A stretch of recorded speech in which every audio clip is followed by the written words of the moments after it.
সবাই এগিয়ে যাচ্ছে, তোমার বন্ধুরা সাকসেস হচ্ছে, কেউ বিদেশে, কেউ গাড়ি কিনছে, কেউ অনলাইন থেকে ইনকাম করছে, কেউ আবার ব্যবসাও করছে, আর তুমি একই জায়গায় দাঁড়িয়ে আছো। আজ আমি তোমাকে মোটিভেট করতে আসিনি, আজ আমি তোমাকে সত্য কথাটা বলতে এসেছি। তোমার কাছে যদি মনে হয় আমি আলতু ফালতু কথা বলছি, তাহলে তুমি আমার ভিডিওটা স্কিপ করতে পারো। আর যদি মনে হয় না আমি সত্য কথা বলছি, তাহলে এটা সাবস্ক্রাইব করতে পারো আমার চ্যানেলটা।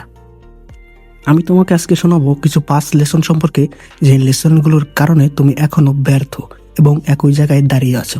যদি তোমার ভালো লাগে, শুনতে টাইম থাকে, তাহলে 2-3 মিনিট সময় নষ্ট করে আমার এই ভিডিওটা দেখো। তো আমি তোমাকে একে একে 5টি লেসন বলে দিচ্ছি।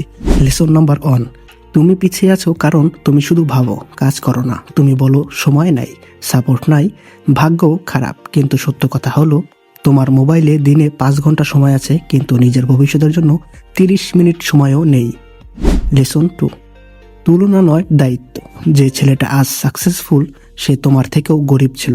যে মেয়েটা আজ ইনকাম করছে, সে তোমার থেকেও কম জানতো। পার্থক্য একটাই, তারা অজুহাত বাদ দিয়েছে আর তুমি এখনো অজুহাত খুঁজছো। লেসন 3, একটা প্রশ্ন নিজেকে করো, শেষ কবে তুমি এমন কাজ করেছো যেটা করতে তোমার আলসেমি লাগেনি? যদি তোমার উত্তর মনে না থাকে, তাহলে তুমি ভেবে নাও সাকসেস তোমার থেকে বেশি দূরে নাই, কারণ সাকসেস আর কমফোর্ট একই জায়গায় থাকে না। লেসন 4, তুমি সাকসেস পাচ্ছ না কারণ তুমি ডিসিপ্লিন ছাড়া মোটিভেশন খুঁজো। তুমি শুরু করো কিন্তু শেষ করো না, তুমি শেখো কিন্তু অ্যাপ্লাই করো না। মনে রেখো, মোটিভেশন 2 দিন থাকে আর ডিসিপ্লিন সারা জীবন থাকে এবং জীবনটা পরিবর্তন করায়। লেসন 5, তুমি যদি আজ না বদলাও, 5 বছর পর তুমি হয়তো আমার এই ভিডিওটাই দেখবে, কিন্তু তখন অন্য কারো সাকসেস দেখে এই ভিডিওটা আবার প্লে করবে। আর সবচেয়ে ভয়ঙ্কর ব্যাপার, তখন হয়তো তুমি তোমার বয়সের অজুহাতেও পিছিয়ে থাকবে। আজই সিদ্ধান্ত নাও, আর শুধু নয় দেখা, আর শুধু নয় ভাবা। আজ থেকে প্রতিদিন একটা ছোট কাজ করবে, যেটা তোমার ভবিষ্যতের জন্য।